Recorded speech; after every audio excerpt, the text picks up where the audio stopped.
Wars are usually fought for power, for land, or for kings, but in medieval Italy, one war was fought for something far smaller, a wooden bucket. Imagine yourself standing in northern Italy in the year 1325. Before you lie two powerful cities locked in a bitter rivalry, Bologna and Modena. Their hostility did not begin with a single dramatic incident. Instead, it was the result of decades of unresolved disputes, small conflicts, political tensions, and border skirmishes that never truly ended, only paused. Then one day something seemingly insignificant occurs. A small group of Modenese soldiers crosses into Bologna's territory. They approach a public well and take a wooden bucket from it.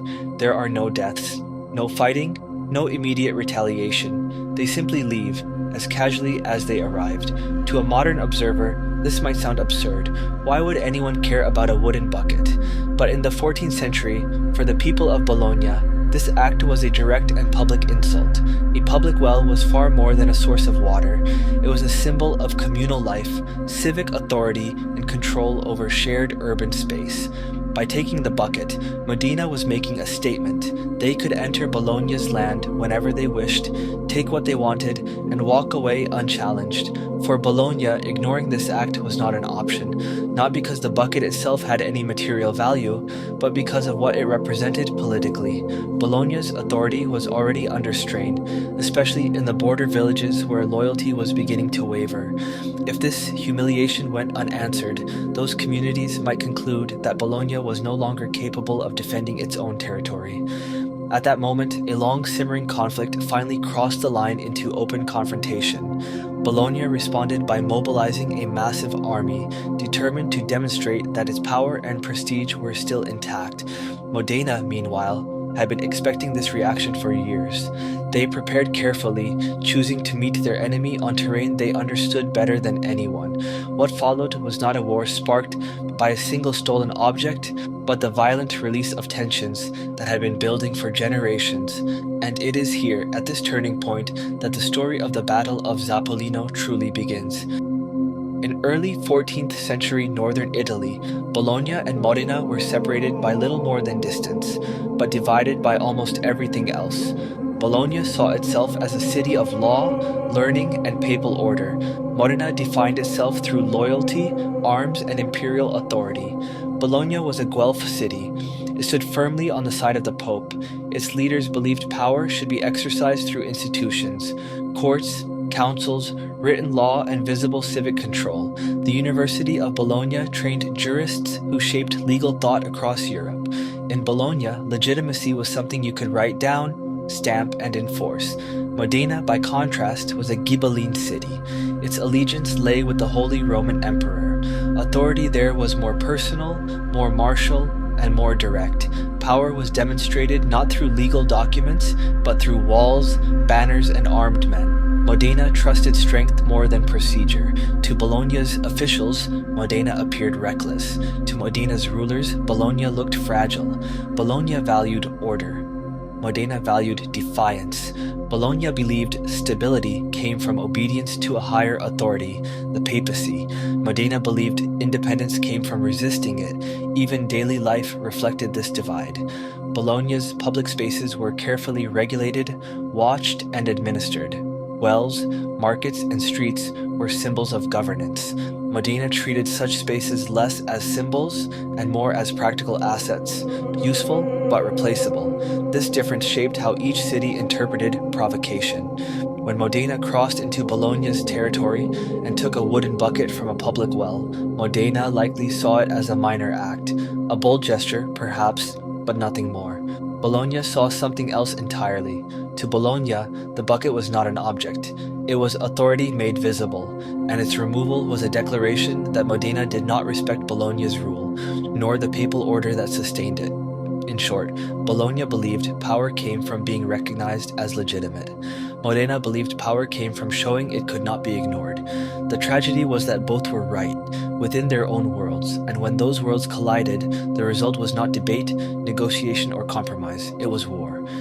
Bologna, authority, law, and the people who upheld it. At the center of Bologna's political identity stood the papacy, and during the years leading up to the conflict with Modena, that authority was embodied by Pope John XXII. Though Pope John XXII ruled from Avignon, his influence in Bologna was direct and unmistakable.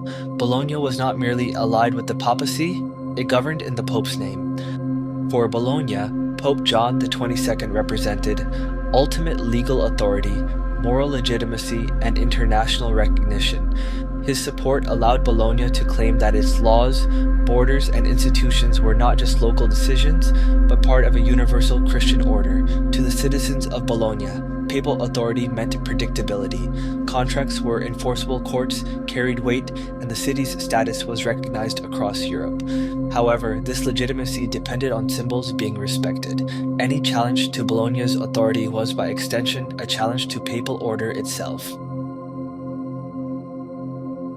Below the Pope's distant authority stood Bologna's civic magistrates, councils, and legal officials. These men, often trained at the University of Bologna, were the true managers of daily life.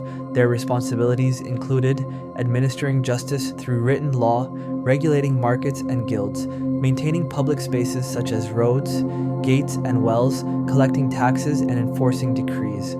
Unlike Modena's military elites, Bologna's officials believed stability came from procedure.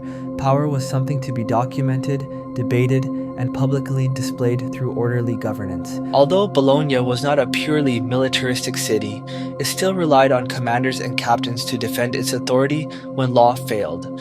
These leaders answered to civic institutions, not personal ambition. Their role was reactive, not dominant. Suppress unrest, defend borders, respond to direct challenges. This is why the insult from Modena struck so deeply.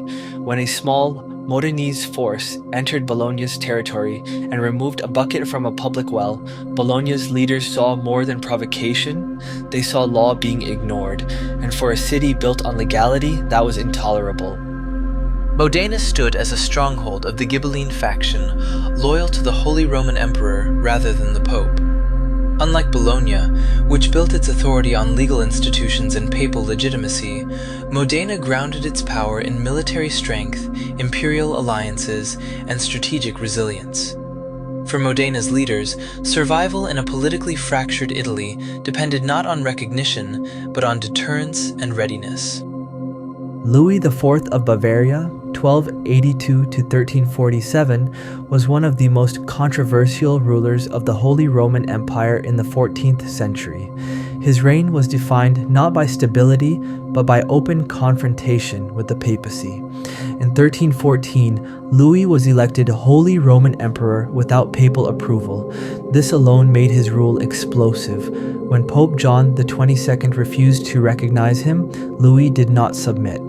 Instead, he challenged the Pope directly, politically, legally, and symbolically. In 1328, Louis entered Rome with armed support, declared Pope John XXII illegitimate, and installed an anti-pope.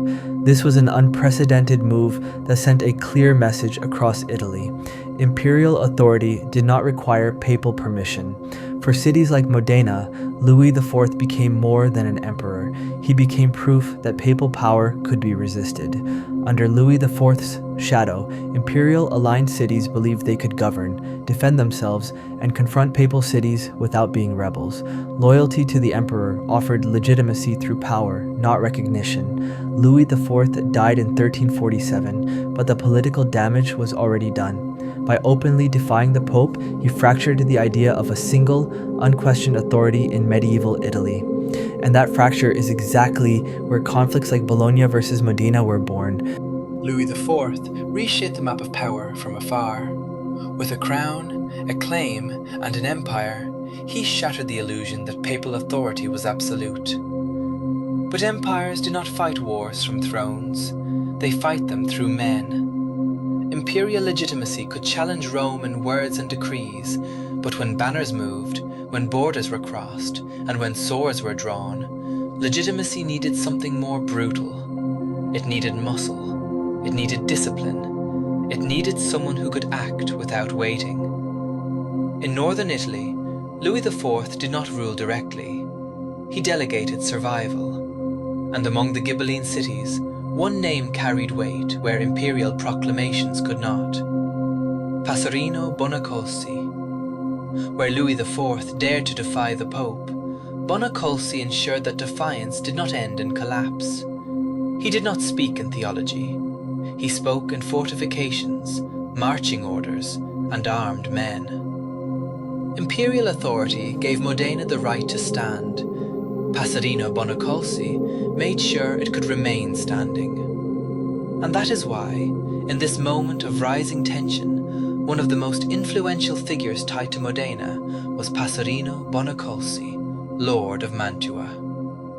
He served as a regional military patron for Ghibelline cities, a key protector and organizer of Modena's defense, a stabilizing force against expanding papal influence.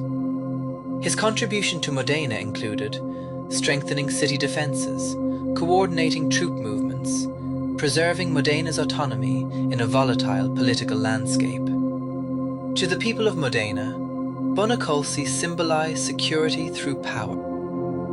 The borderlands, before the war. According to the history, the conflict between Bologna and Modena did not begin on the battlefield. It began months earlier, in the disputed villages that lay between their borders.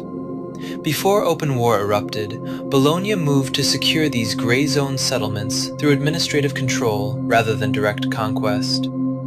Bolognese forces entered villages whose allegiance was unclear, places claimed by Modena but not firmly defended. Civic officials, escorted by soldiers, carried out surveys of land, livestock, and harvests. Once recorded, these villages were required to pay taxes in the name of Bologna and papal authority. In medieval politics, taxation was not merely economic. Whoever collected taxes was recognized as the legitimate ruler. After taxation came conscription. Young men from these villages were compelled to serve as part of Bologna's militia system. Officially, this was presented as civic duty. In reality, it stripped villages of their primary labor force. Fields were left untilled, harvests declined. Families struggled to maintain their land while still meeting Bologna's tax demands. Bologna believed it was enforcing lawful governance. The villagers experienced it as extraction without protection. As economic pressure mounted, resentment grew. Modena's response: securing loyalty without force. Modena chose a different approach.